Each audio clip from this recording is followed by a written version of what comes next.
Dem baş xwendekarno, îro em ê hestiyê ûlna binarin, hestiyê duyem ji baskê dest, ûlna hevaya. Ew li aliyê navîn dikeve, ew û radius her du bi hev re ji me baskê dest pêk dînin.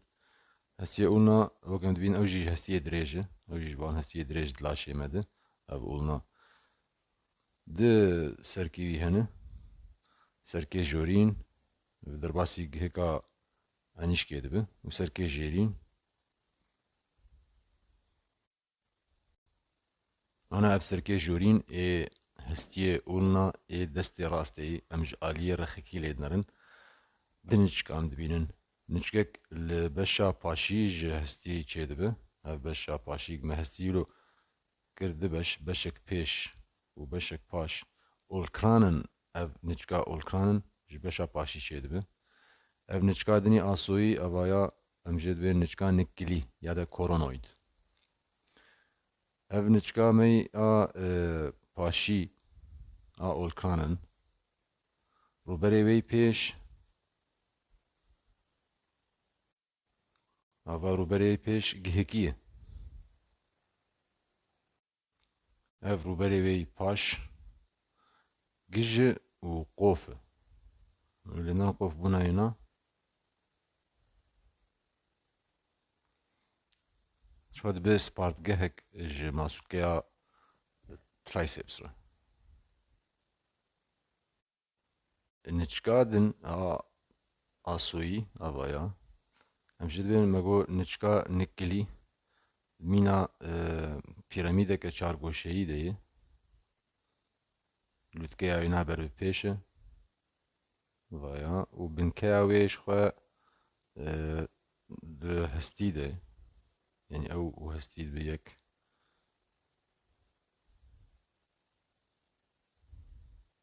Navbera her du niçka de goşeyek tîk çê dike.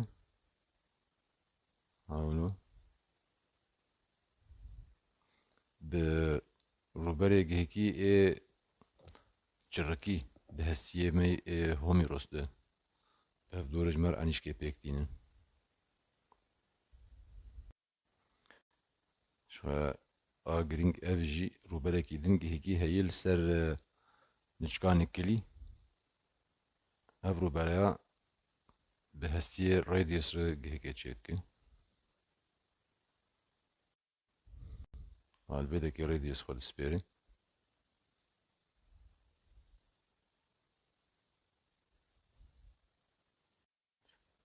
Ana got em binerin bê tevger çawayê divê gihekê de.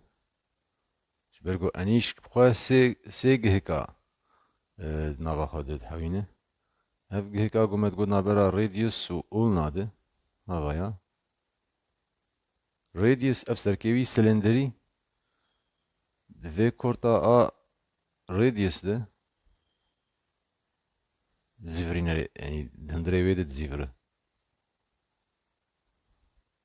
Ev li giheka ûlna radius a jorîn. Gihekek wê de jî heye. Ev berava jî. Ev vêdekê radius li dora ûlna dizîvire. Havaya. Havlo her du gihek a jorîn û jêrîn ro bêtir zelal tevgera wê.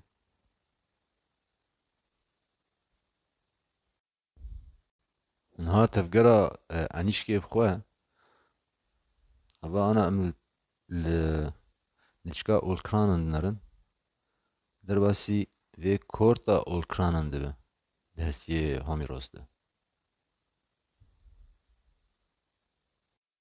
Ji pêş vê em bibînin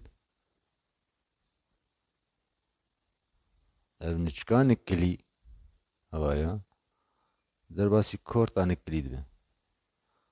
Koronoid.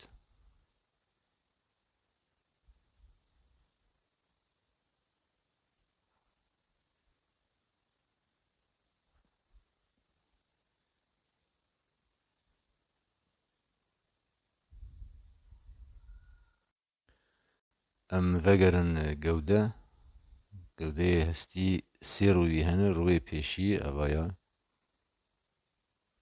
û rûwekî paşî evayayê û rûyê navîn ê bizîvirînin navîn ev rûyê wî nayê ê navînî ye.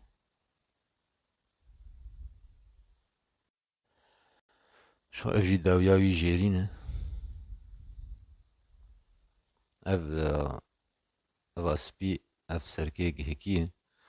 Ji jêr ve bi hestiyê bazneyê dest ve giheke çê dike û derdora wê jî ji xwe me lê nevî gava din hestiyê radius li dora wê dijî vir dirûtê. Dimîne ev niçika piçûçik em jê dibên niçika derzî hin bend û sinir dorayê dijî virin. Spas.